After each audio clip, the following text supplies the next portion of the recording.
Hey guys, it's Lazy, and I want to bring you guys a full build guide to my Wintertide brand Elementalist.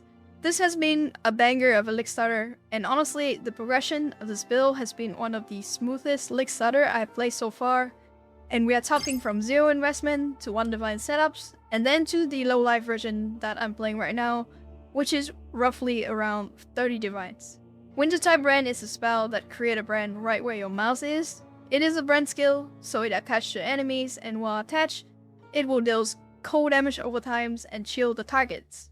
But here's where it gets a bit interesting, because when enemy dies, brand expires, or when the brand jump to another target, it creates this AoE pulse that applies the total amount of damage over time it does to enemy to all the surrounding enemies. This makes the skills deceptively good for AoE clear, especially when you combine this with the brand mastery that makes the brand attached to a new enemies each time they activate. Essentially, you get this really smooth ongoing effects of the brand jumping around doing AoE clear. It is way better for clear than what you expected from a brand skills. Wintertide brand is kind of an all-rounder build that is really good from early to mid games. It is very safe to play. The brand itself acts like totems, but it cannot be damaged. It is really comfy for mapping. It is a 2-button gameplay between Cold Snap and Wintertide brand, but it's not too spammy.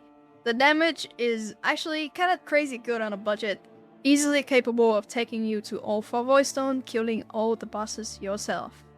This skill looks great on the default MTX with really nice and chill visual clarities. You can see everything that is happening, the brand attachment, the chill effects, everything looks clean and satisfying to play.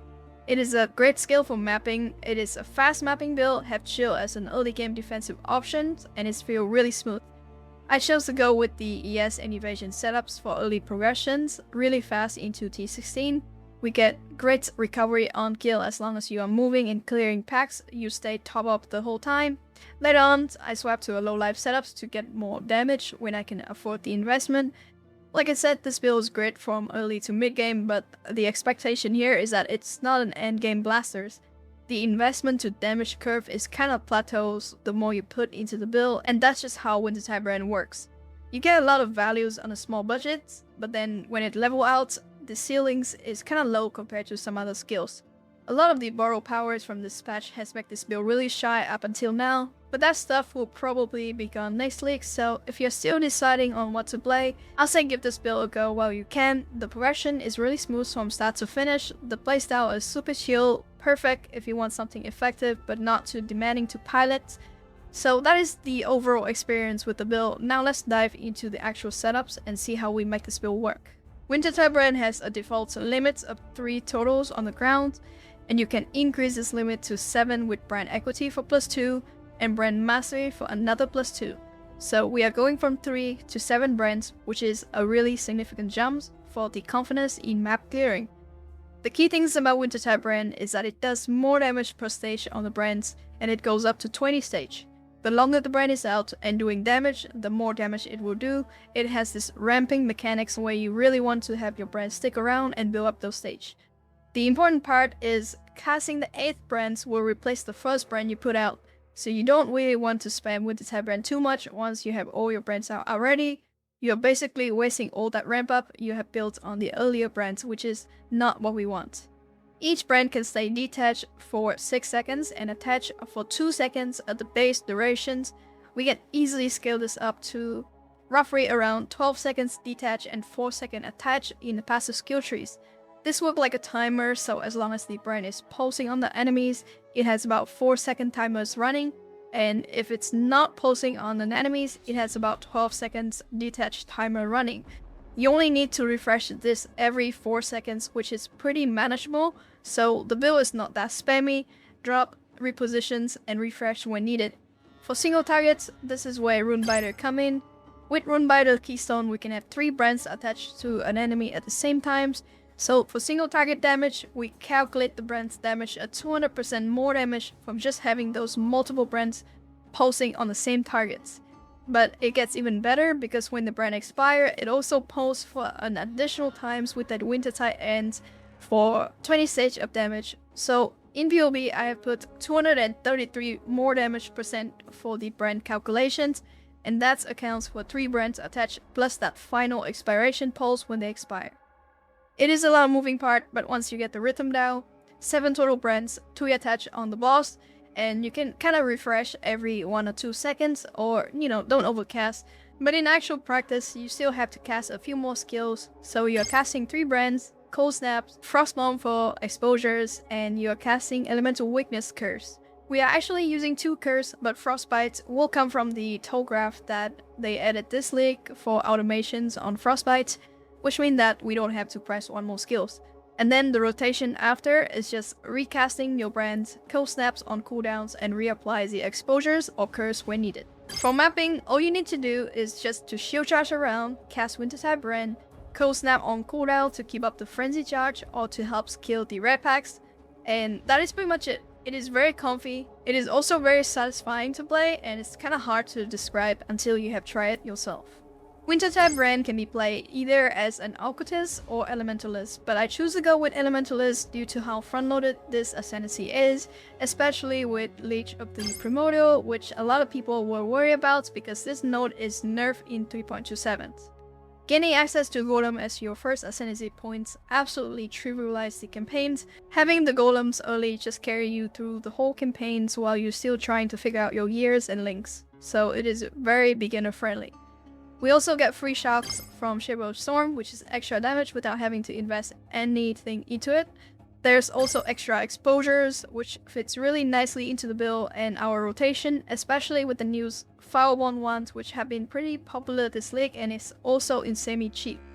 And then for the 4th Ascendancies, we are taking Chill as the extra icing on the cake, give you a solid defensive layers, make clearing all kind of contents very comfortable. You're slowing everything down while your brand is doing the damage. In the endgame, you can swap to any of the other strong Elementalist options, and there are plenty of them out there due to how flexible this Ascendancy is. You have a lot of different directions you can take with the builds depending on what content you might want to focus on. The flexibility is really what makes Elementalist such a strong choice here, even if Wintertide brand does not scale really well into the endgame. Leveling is honestly my favorite part about this build because it is so smooth and easy to play. I'll walk you through the whole campaign progress to see how this works. We start the campaign with rolling Magma linked with Elemental Proliferations, Holy Flame Totems, and we combo that with Flame Wall since both of the projectiles from those 2 skills benefits from shooting through the wall for added fire damage. Get a shield back into practical applications, and you can start shield charging and using Frostblink to cancel the shield charge animations. This is gonna be your core early movement setups. For the early game aura, I chose to go with Clarity for that extra mana regen to make it very comfortable for just leveling in general without pressing the mana flask. A lot of people don't like to go with rolling Magma, so I prefer to swap right away at level 12 when you reach Murville Caverns. We swap to the Coda setups with Cripping Frost and Wintertide brand. Link both of them in a 3-link setups with Efficacy, I Can Search. Make sure you also buy Frostbomb for the added cold exposures and added some nice extra damage. At level 16, after killing Fidelitas, you get Cold Snap. Replace Creeping Frost with Cold Snap, and there's your Cold Snap and Wintertide brand setup ready to be used for the rest of the game.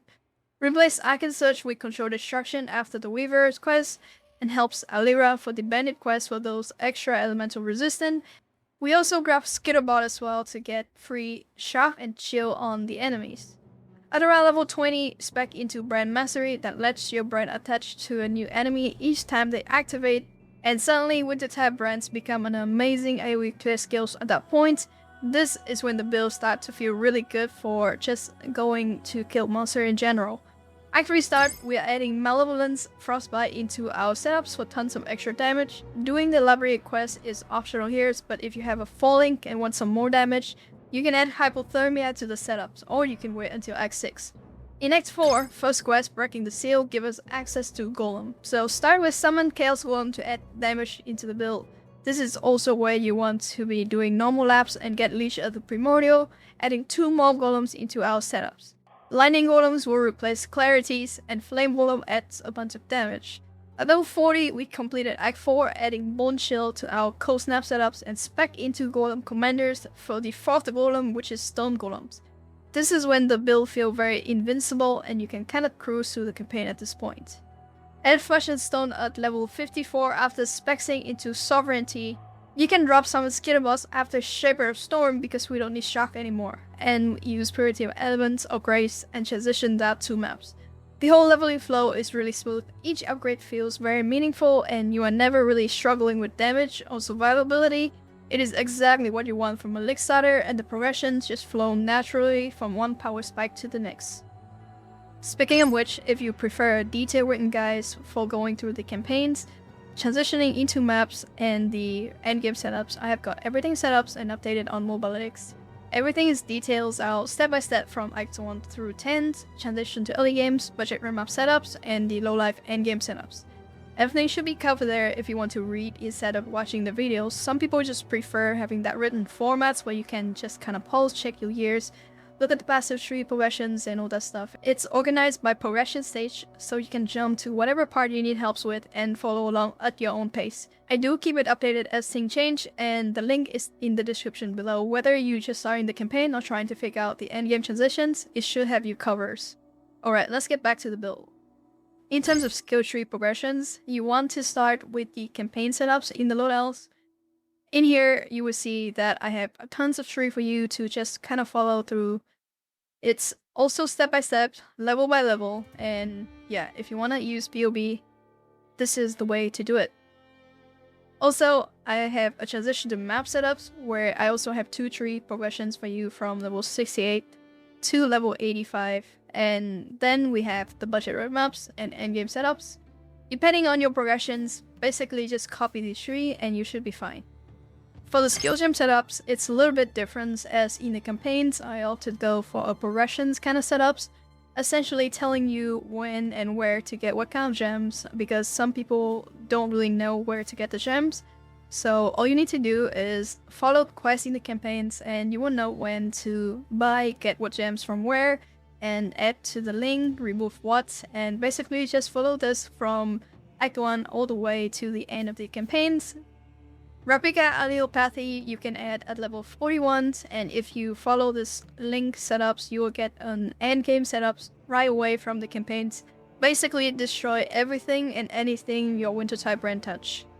And then we have transition to map setups, where I set it up a bit different, where we separate it into skills, golems, and aura, and the same thing here for budget rim maps and low life swap. So all you need to do is just to check it out, the link, and make sure you set it up properly. For our gear setups, it is actually really budget.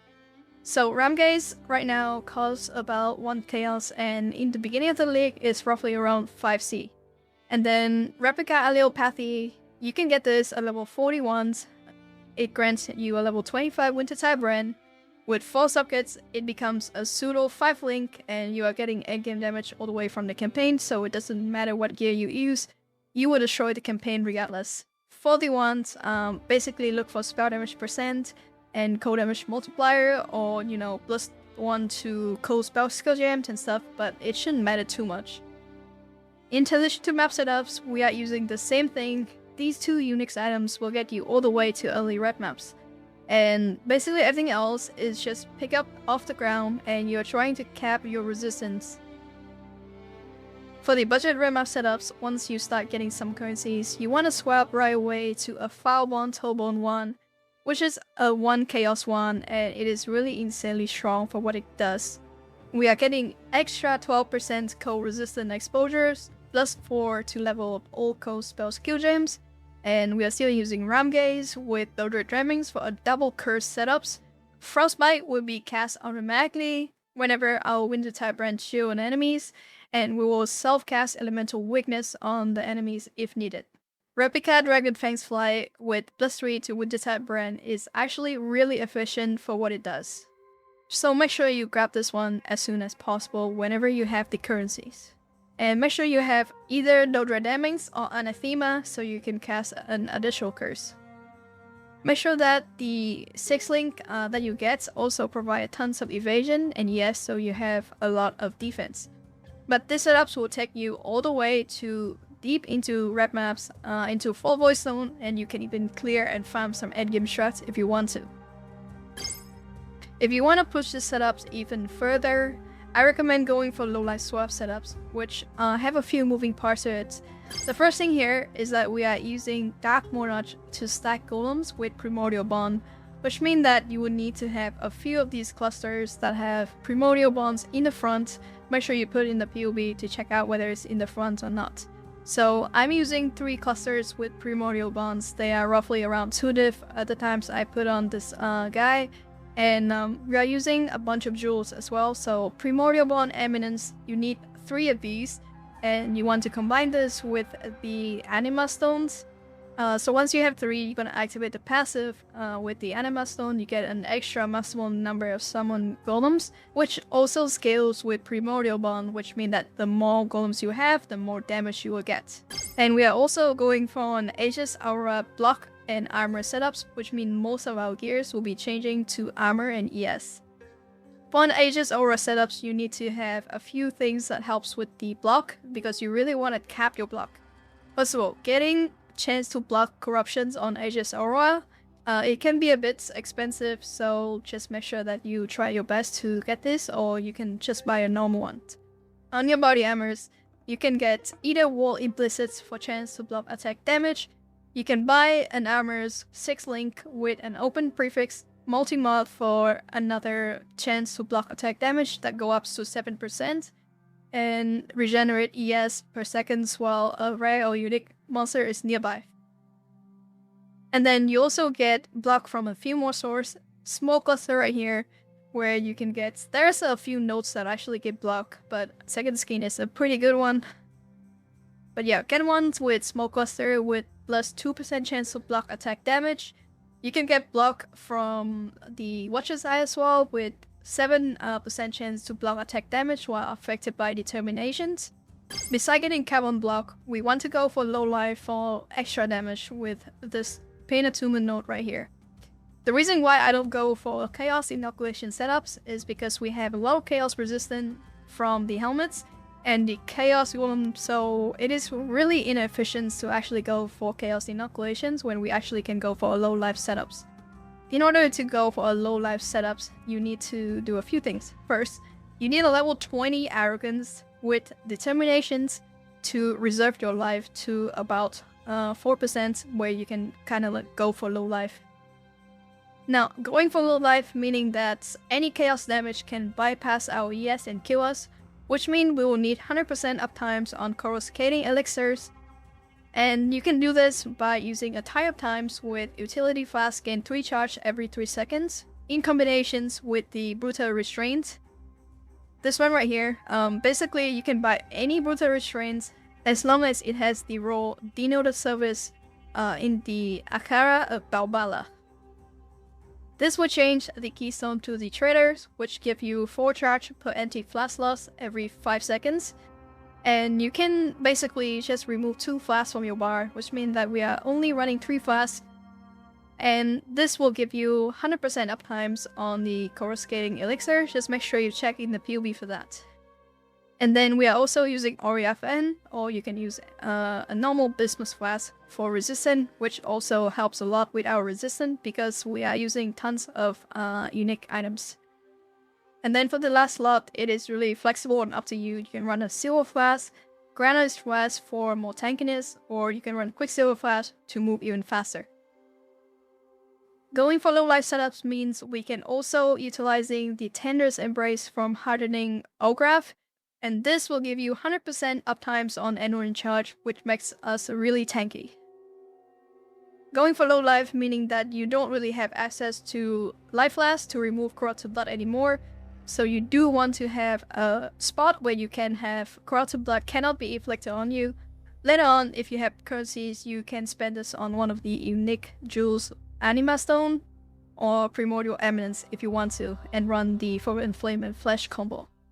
But for now, getting ones on a jewels is almost mandatory. Going for the endgames and swap into the low life setups, meaning you will get a lot more damage. You will feel a lot tankier in the terms that you are Aegis Aurora, you have block, and you have pretty good sustains. However, it is also deceptively easy to die because, for example, your flask gonna get siphoned by a monsters and you easily fall over by chaos damage. You're also more susceptible to the mods that reduce your block chains or armors, but other than that, these setups will allow you to farm some endgame setups on T16.5 or even T17 if you decide to do so. But with that said, I don't regret at all going for low life setups, and I'll be farming a bit more on the setups before transitioning into something else. And with that, I hope you enjoyed the build. Thank you so much for watching, guys, and see you in the next one.